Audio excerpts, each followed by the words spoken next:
Good afternoon, and welcome to FPRI's Benjamin Franklin Awards ceremony.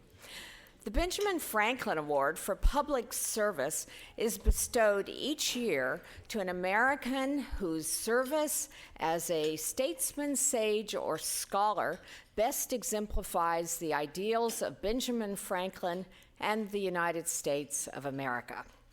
FPRI began this tradition in 2005, having honored the late Dr. Henry Kissinger in its inaugural iteration. We continue to strive to highlight individuals who have followed in the footsteps of Benjamin Franklin and have committed themselves to serving the greater public. This year, FPRI is honored to present the award to Chairman and Chief Executive Officer of General Dynamics, Phebe Novakovic. Ms. Novakovic has displayed her commitment to public service throughout her career, having worked in the Office of Management and Budget, the Department of Defense, and the Central Intelligence Agency. She has continued contributing to national security through her two-decade career at General Dynamics, rising to the position of chairman and CEO in 2013. Under her leadership, General Dynamics has become an industry, aerospace, and defense leader by providing our military with leading-edge technology and systems that keep our citizens, our soldiers, our country, and the world safe.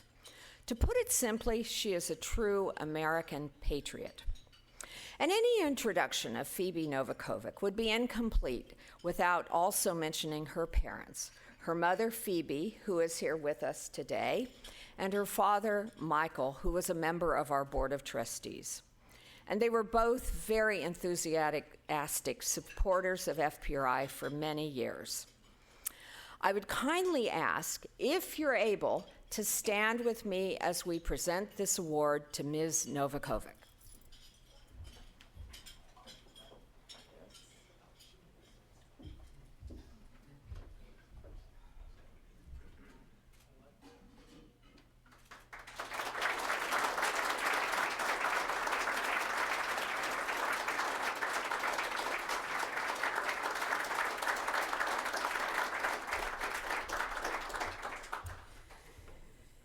Thank you all very much. I accept this award on behalf of the men and women of General Dynamics. You know, as I think about the award's namesake, Benjamin Franklin was many things, but he was also primarily, in my mind, a patriot.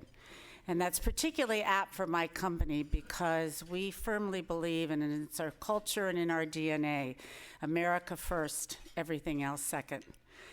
And on a personal note, as you well noted, Raleigh, my mother is here with me today, and it is a great honor for me to have my mother and my namesake, Phebe Novakovic, with me here today. So thank you, Mom, for being here.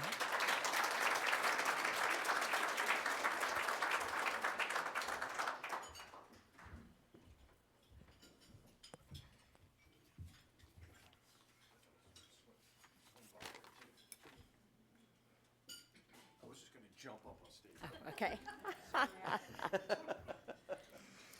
And now to introduce today's program, The Future of Technology and National Security. FPRI is honored to have our award recipient, Phebe Novakovic, discuss technology and national security with General H.R. McMaster, who was our 2019 Benjamin Franklin Award recipient and a member of the FPRI Board of Advisors. General McMaster is currently a senior fellow at the Hoover Institute at Stanford University. He's a graduate of the U.S. Military Academy, has had a long and illustrious military career, including serving as the 25th Assistant to the President for National Security Affairs. He's also the author of best-selling books, Battlegrounds, The Fight to Defend the Free World, and Dereliction of Duty. And he has a new book coming out this summer, At War with Ourselves. We're very pleased he was able to join us for this special event. This topic is extraordinarily important and extraordinarily timely. Technological advances, including artificial intelligence, autonomous warfare, and cyber technologies, have and will continue to have a profound impact on America and its allies' national security. We are seeing this in real time as we witness two major conflicts, Russia and Ukraine, and Israel and Hamas. And at the same time, we're keeping a watchful eye on the South China Sea. One special note, I would like to remind everyone this is an off-the-record discussion and not for attribution. I will repeat that, off the record and not for attribution. General McMaster, I yield the floor to you. Thanks. Thanks, Raleigh. Thank you, Phoebe, for the privilege of being with you. And I want to say I can't think of anybody better who epitomizes the award for the reasons you mentioned, because you are a patriot. But also, Benjamin Franklin was a real Renaissance person, right? He was self-educated. You were educated at Smith College. And then, I know there are probably a lot of your other alumni went into the defense industry also, right? No?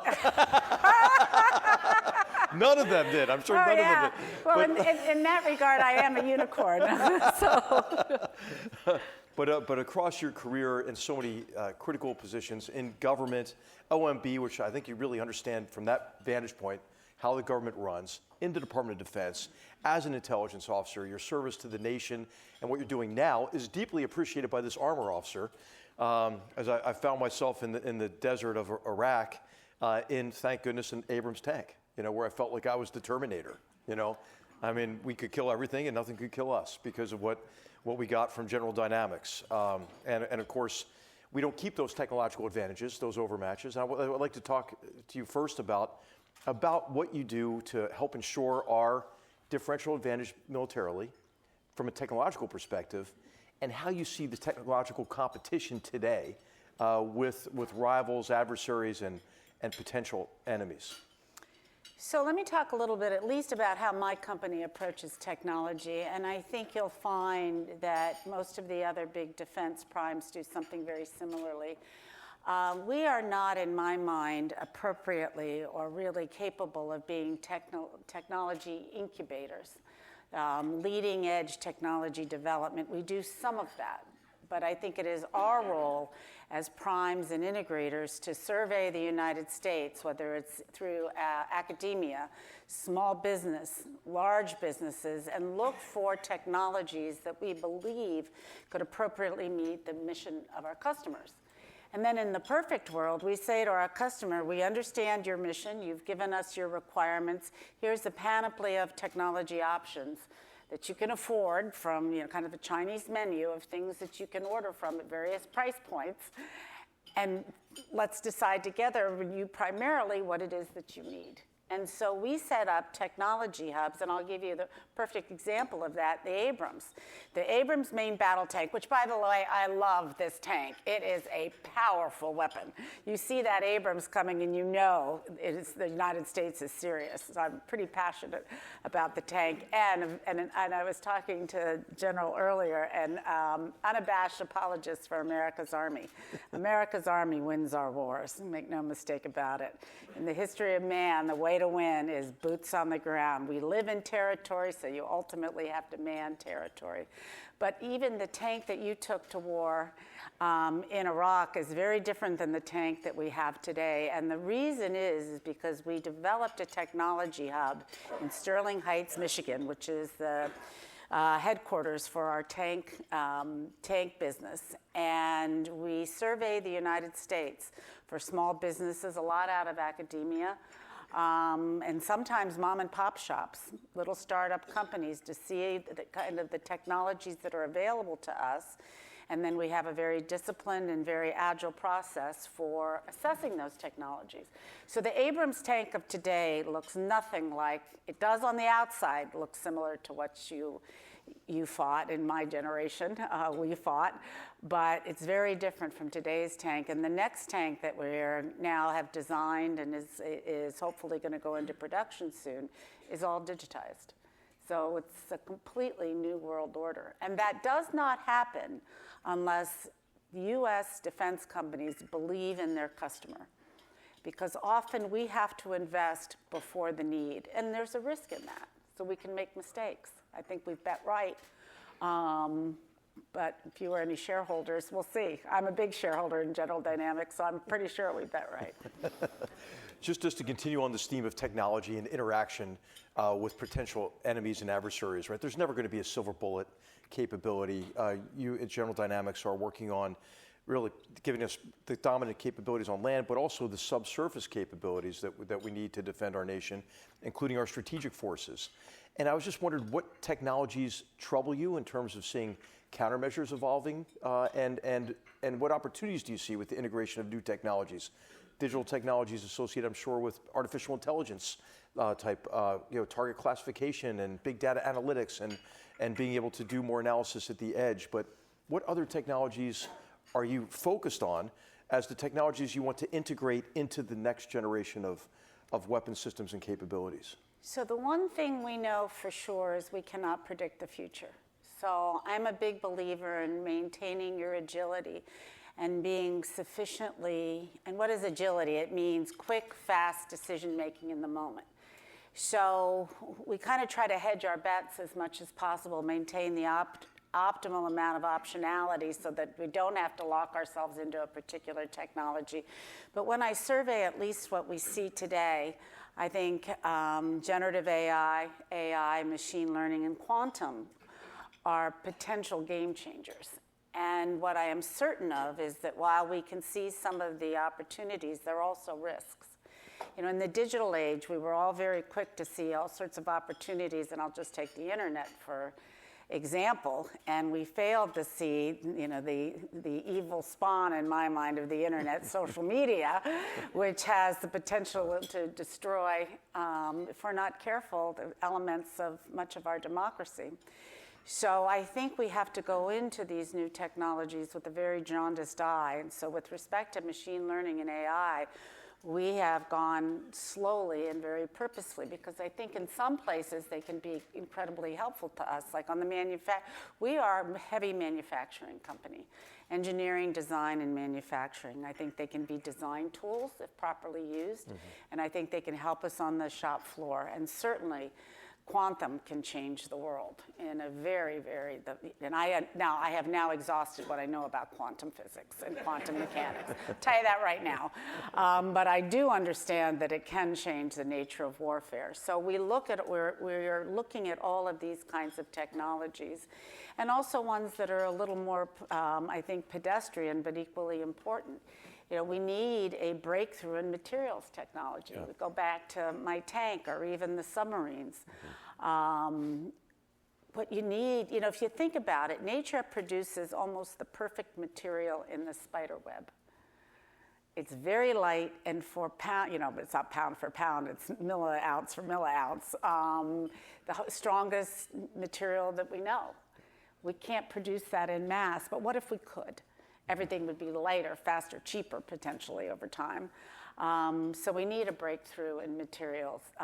We need a breakthrough in silencing. Submarines, as well as ground vehicles and aircraft, the quieter they are, the better they are. So I think there's big ticket technology plays like AI, ML, quantum, but as well as, I think, some of the more pedestrian kind of things that we need to really manufacture and provide the best capable equipment to our soldiers and sailors. Great. I really loved your comment about the Army, of course, and about tanks, two of my favorite topics. But we're that's why I like you. I wrote the requirements document for the new light tank that we can't call it a light tank. It's mobile protected firepower. But that's what it is. Because we had to sneak it. I had to sneak this tank into the Army by calling it mobile protected firepower. Because people always say, like, "Oh, isn't the tank so passé?" And to which I respond, try to think of a problem you can't solve with a tank. Yeah. You can't do it. You can't do it. But what I'd like to do is ask you about how you see warfare evolving. Of course, you have these top attack munitions against tanks. You see the kind of transparency of the modern battlefield, the ubiquity of unmanned systems now, especially unmanned aerial systems. And some people want to declare this like a whole different now form of warfare, when I think from the perspective of a military historian, new forms of warfare oftentimes are just layered on top of the old. Absolutely. So what are you learning from the war in Ukraine, and what do you think? How do you think does it apply to future U.S. defense capabilities? Okay, so I am no military historian, but I'm an observer of people and things, and I think it's pretty clear. You lose wars when you don't have well-trained soldiers, your strategy is flawed, and your leadership is flawed, and their technology is flawed. I would not want to be in the Russian strategic position right now. And so not only do we need to keep our technological edge, our manufacturing edge, critical. Our strong economy is critical to the success of the United States, but we also have to ensure that our soldiers, sailors, and airmen are trained, that our leaders are well-skilled, and that they're good-thinking human beings, and they put the team above themselves. One of the reasons I love the Army so much is not because of only because of its criticality in winning America's wars, but when you go out into the field with the Army, the soldiers eat first. The guys who die first eat first, and the generals eat last. It's like it is a servant leader mentality, and that is a value that I believe very strongly in. So it's not just because I have happened to have read War and Peace 4 times that I understand the importance of warfare, but it's because I love the values and the culture of the Army. You take care of your people first. So we have to ensure that when we send our men and women into harm's way, that they are led by competent people, that they are armed, and that they have all the best the United States has to offer, and we don't always get that right. Well, I think you're really dead on in terms of the qualitative aspects of combat readiness and combat effectiveness across you asked, though, a little different question. services. So on the technology side, what have we learned? Drones matter. Right. You can swarm this stuff. You can also shoot it down. And so so wouldn't it be great to have stealthy drones? I presume there are such things. I think we've also learned that we need more aerial protection on some of our combat vehicles. I think too, we can see the capability, and by the way, we learned a lot from the invasion of Crimea. You all went to school on that. We did, yeah. And so we learned that, we're going to have cyber protection, and we're going to have the ability to operate in a GPS-denied environment. So we learned a lot of that, and we've made a lot of strides as a nation in the interim between Crimea and the invasion of the Ukraine. We've also realized that we've got an undermatch from the United States point of view in artillery. Yeah. We happened to make 155 artillery shells, and unfortunately, we hadn't, as a nation, invested in long-range artillery for most of my professional career, maybe in the early 80s, and that's about it. Well, the Russians can outshoot us in terms of distance, so we got to make up that distance very, very quickly, and I have no doubt we will. But so I think we've learned some old new lessons, and I think too we've reinforced the importance of our cyber capabilities, because you never want the enemy in your decision loop, and that's a really scary thing. I'm just going to tell a quick aside here because it involves FPRI. The 2-year study that I commissioned when I was in charge of designing the future Army was delivered in 2017, late 2016. And it's a really comprehensive study. We had physicists and scientists and military analysts and historians on the team. But I was walking on my way to FPRI to brief out the study to a group of FPRI scholars and get their feedback when my phone rang, and it was the Deputy Chief of Staff of the White House asked me to go to Mar-a-Lago to interview for National Security Advisor. And I was on my way to a meeting with Trudy Rubin here at FPRI before. And she's the first person I told the news. So anyway, but I would like to talk to you more about drones and unmanned systems and the replicator kind of approach that the Department of Defense is taking, which, by the way, is meant to try to increase the capacity of the force, right? The ability for the force to cover wider areas by integrating unmanned systems, autonomous systems, semi-autonomous systems with existing platforms. Could you give us your assessment of that, and where do you think?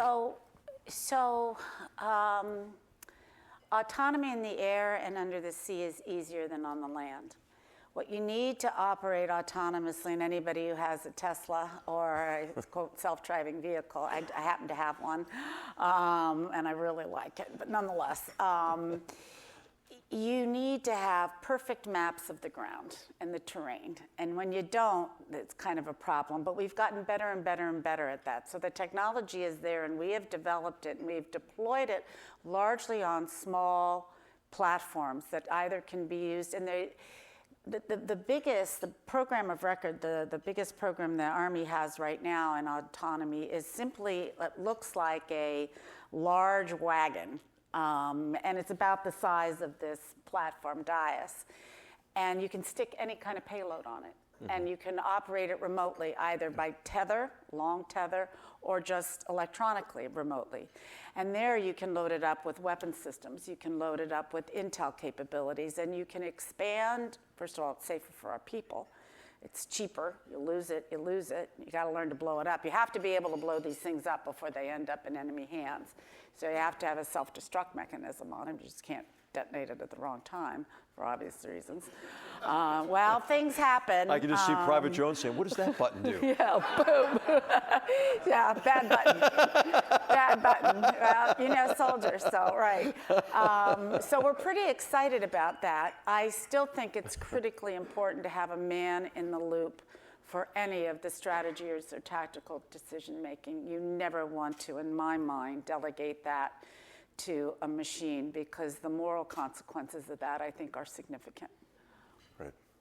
Well, just to stay on the technology theme a little bit more, you know, in the 2017 National Security Strategy, we highlighted the importance of the Defense Industrial Base and what we called the National Security Innovation Base, which goes beyond defense-related companies, now to many other companies that are doing research in areas that have clear defense application, as well as universities. And many of these are, I would say, infiltrated by agents of adversary governments. In particular, the Chinese have been quite effective at this.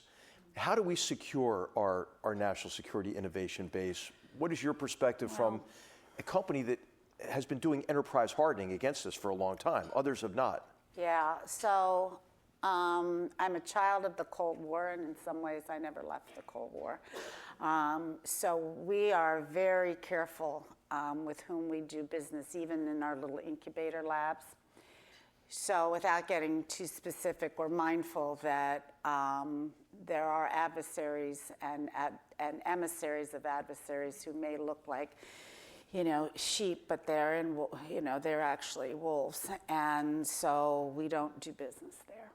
And while you can't perfectly source all your stuff, you know, one of the only decent things that came out of COVID was the understanding of the fragility of our supply chain because of China and the dependence of this nation for some key technologies. To me, it's just criminal, on China. And that was a real wake-up call to us, real wake-up call. So I think we quickly adapted and are adapting our industrial base to accommodate that. But let's make no mistake, the plunder that the Chinese government perpetrated on America, the United States, U.S. companies, U.S. civilians, and our U.S. government is really never been seen in the world before. That level of theft of IP was extraordinary. Now, what you do with the IP is equally important, and I do have some hope that they're not sufficiently capable to do the kinds of things we need them to do, but we have to be very mindful. We can do business. We should have a colloquy with people who may not be our friends, but very mindful that there are dangers here. And so I'm pretty skeptical when it comes to, just put it this way, we screen everybody with whom we work. I worry about source code in semiconductors. I worry about things we can't always find, but all you can do is keep working it. Be mindful of the problem and keep working it. Phoebe, how about just in general, what can we do to address some of these issues that the re-invasion of Ukraine has exposed in terms of, as you already mentioned, supply chain fragility, but also capacity in the defense industrial base, the ability to scale up the manufacturing of weapons and ammunition quickly. Where do you think we are on that now? Have we learned the lesson, and are we doing enough with a sufficient sense of urgency to address the deficiencies we've identified? So I think there is an increasing sense of urgency, but COVID was while the defense industrial base did fairly well compared to some other industries, because, by the way, we never shut down. Yeah. So particularly at General Dynamics, I felt that the men and women we served could not go home. So by God, we weren't going home. So that tank plant never closed. That shipyard, our electric boat where we do our nuclear submarine, we were there every single day. And if the troops were going to be in the field, if the guys were going to be on the shop floor or on those deck plates, my executives were going to be in their office. And we never missed a day. So I thought that that was very, very important. And while the industrial base was okay, as I mentioned earlier, we are a heavy manufacturing industry. And we had a terrible perturbation, an unexpected perturbation in this labor market from two things. One, people stayed home. It was cheap, it was more profitable to stay home than to go to work for a while. And second, we saw my generation, or our generation, leave en masse at larger numbers and sooner than any of us had anticipated. So we had a knowledge gap, all of which to say has caused some real issues as we try to spool up again to support increased military demand. We will get there. I think the Pentagon knows this. I think our customers know it, in the Army, Air Force, and Navy, and defense agencies, but it's going to, and intel community, but we've got to get back on our feet here faster. So I think there's a focus on defense here that there has ebbed and flowed before, but I suspect that we now, I think, as Americans, understand that the world is not a safe place. Yeah. And you know as well as I do, the defense budget is driven by the threat or the perception of threat, and the world is not okay right now. It's a very scary place, I think. Phoebe, what more can government do? I just want to point out, that we are really at historic lows in defense spending, just above 3%, I think, 3.2% of GDP. The dangers are growing in the world. You never left the Cold War, you said. FPRI never left geopolitics, which I think a lot of people thought history was over, right, in the 90s and the 2000s. I remember a book like that. Wondering what he thinks now. But FPRI was actually, there was an essay, I think by Mac Owens in like 99, that kind of laid out, hey, this is what the future looks like. And it was just dead on. Orbis was always way ahead on all this, I think. But what I'd like to ask you is, what more can government do now? George Marshall said when, in the late 1930s, 1940, I think, he said, hey, when you have the money, you don't have the time. When you have the time, you don't have the money. When you have the money, you don't have the time. So besides more spending on defense, what other measures can government take in terms of the tools of economic statecraft and being able to strengthen our industrial base? Are there policy issues in DOD, multi-year budgeting? I mean, what's on the top of your list in terms of?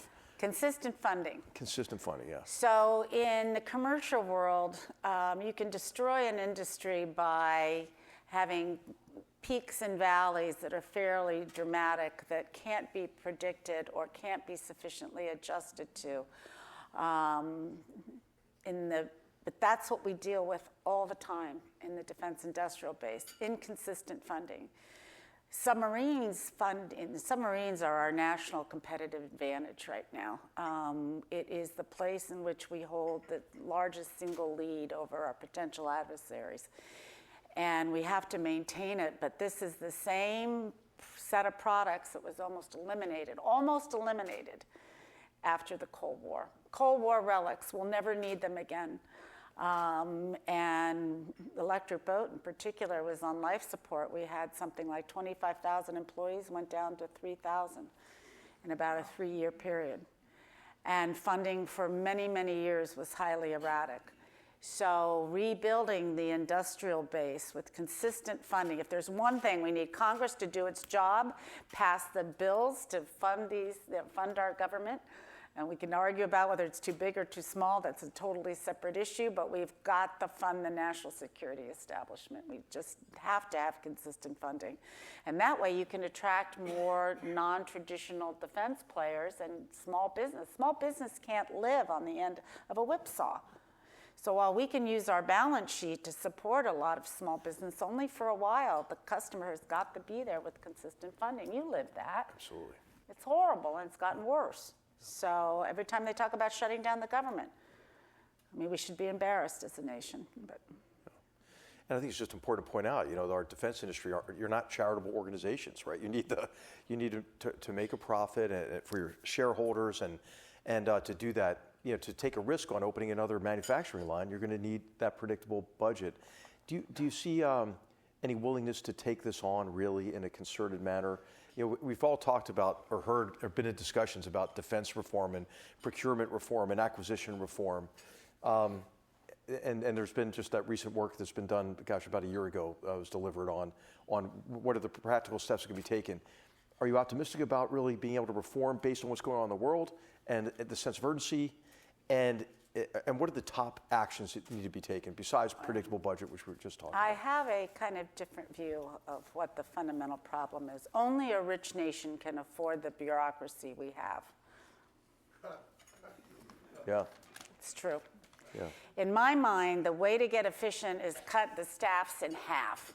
Yeah. So not a popular view. I never say that to my customer because they happen to be the staff, many of them. But they could do well with a whole lot fewer people. I think you could randomly kidnap people out of some of these departments and nobody would notice. Well, or, exactly, you could, and nobody would notice. Or you could set up a department of misfit toys, and you just put all those guys in there and get them busy work, and they won't know the difference, I swear. But nonetheless, because you cannot fire government employees, that's another real joy. But it's not a popular view, and certainly not within the Beltway, and not one that I would ever say publicly for obvious reasons, because staffs and bureaucrats have very long memories, and they've got an awful lot of power. So one has to be a little careful. FPRI has a really great program of education and putting out products to help educate our young people. In the area of national defense, you're going to get the military that the people are willing to pay for. Mm-hmm. What are your thoughts about how better to educate Americans about the importance of national defense, America's role in the world? I mean, we see, I think, a world that is on fire in many ways with these cascading crises. And, I think people have said, not unrealistically, that we might be on the cusp of a world war, essentially, if you throw in the increasing tensions and aggression of the Chinese Communist Party on top of what is already a regional war in the Middle East, what's happening in the continued onslaught against Ukraine. I mean, how do we educate our public better about national defense, and does General Dynamics take that part of that on a little bit? Well, I think it's also a question of leadership. I think our politicians need to talk about the importance of, I think the presidents, whoever the presidents are, need to talk about the importance of national service and national security and supporting our men and women in uniform.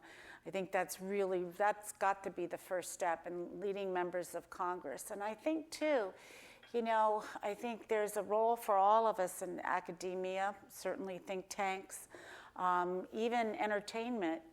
We need to rebuild some of our institutions and rebuild the views of the public perception of some of our institutions. And I think that's a role that you all could take on. And I'm not talking about Pollyanna. We don't have to think everything we do is great, but we have to honor our institutions, including the U.S. military, and I do.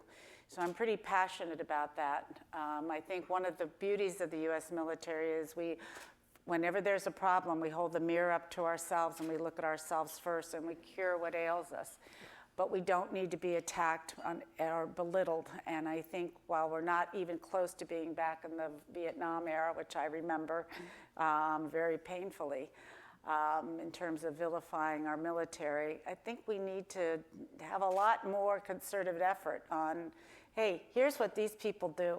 And aren't we all lucky? Because this is the bulwark between anarchy, hell, and democracy.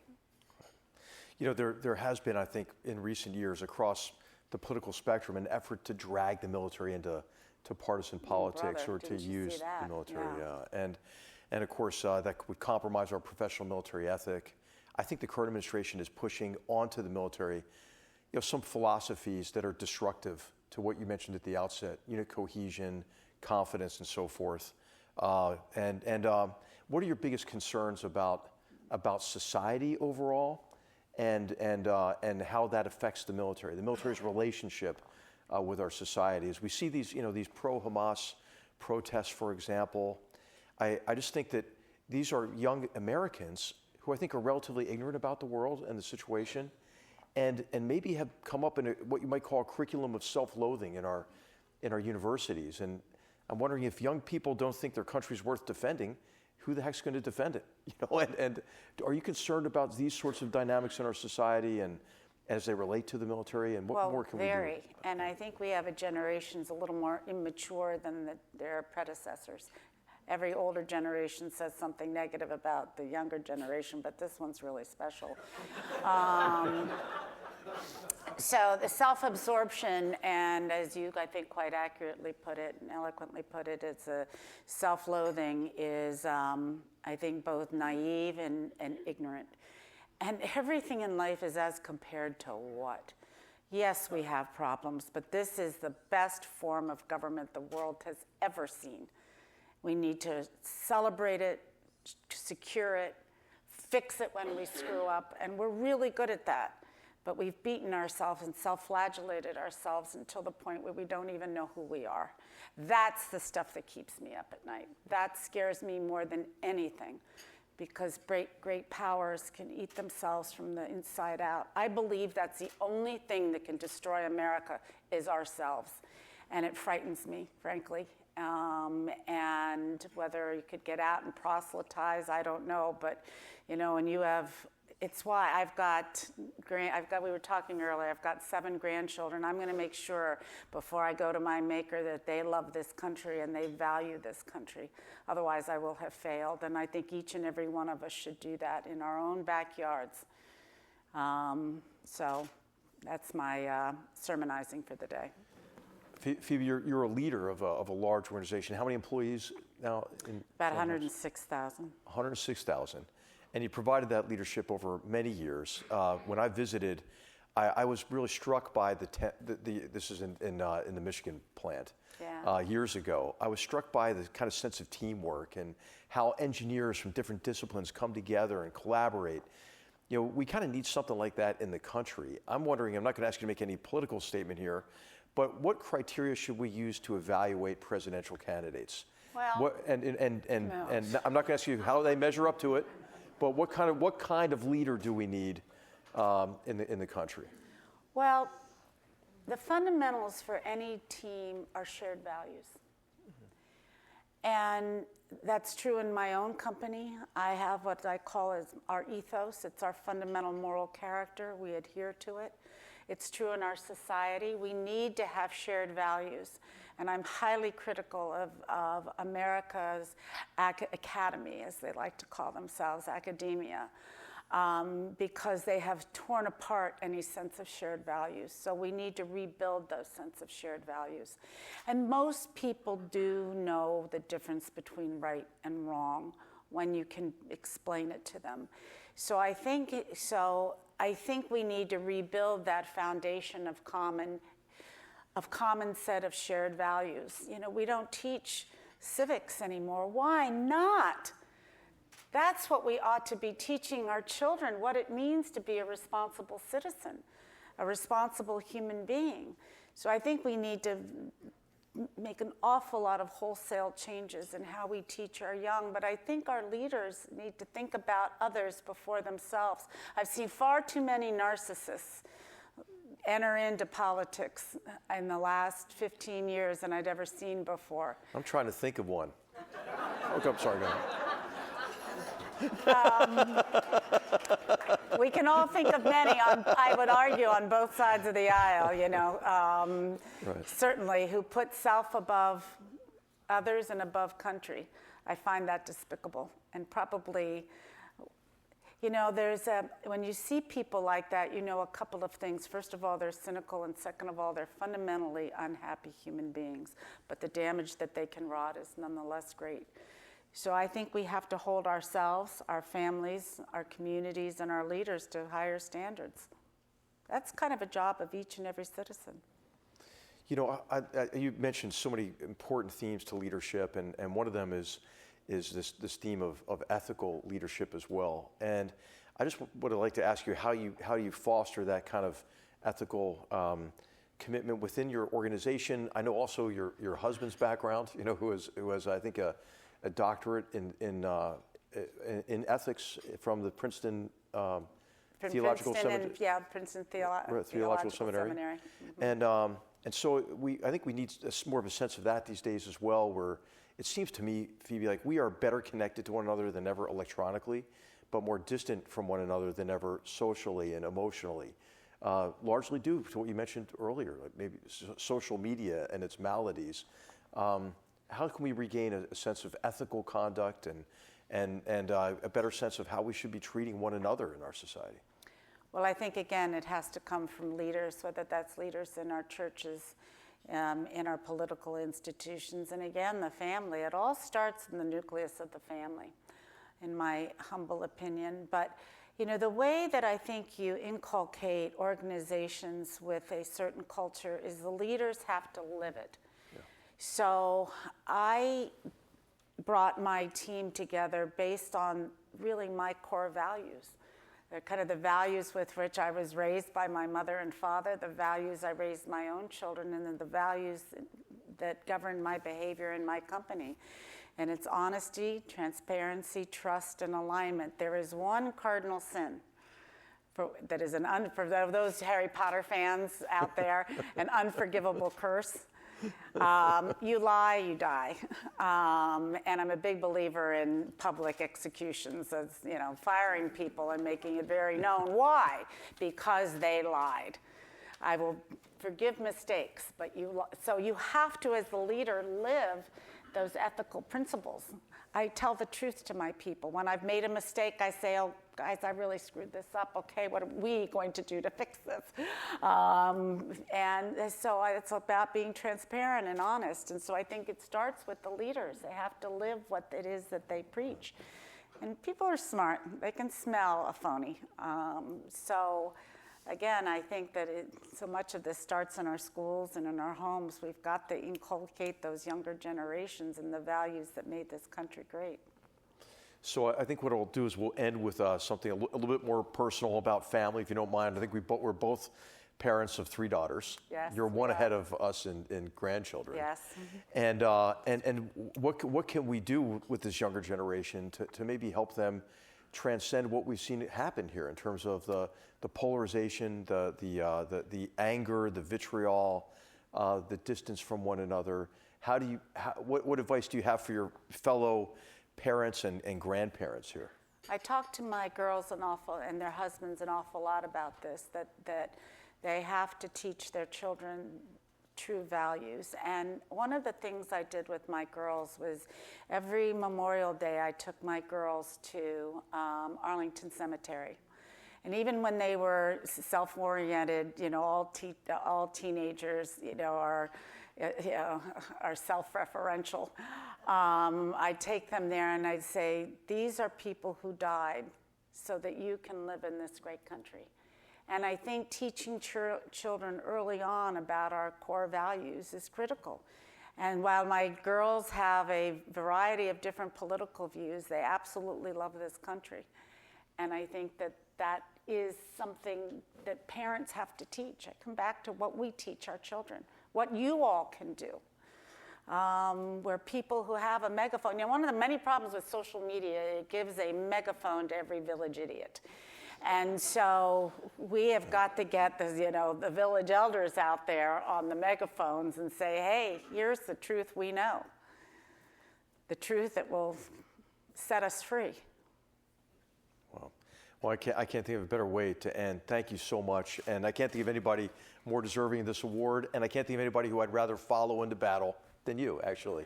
Thank you. Thank you.